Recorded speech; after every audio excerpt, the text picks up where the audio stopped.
great loss.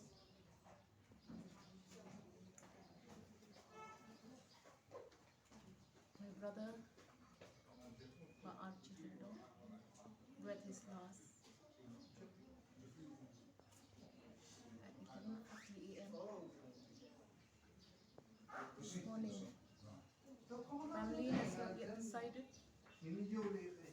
about his last rites. We will keep you informed once we have sat as a family to take a call as to what to do next. Thank you all for your messages, for your love. Thank you all for keeping Archie Lindo in your prayers. He's gone to a better place. His soul rest in peace.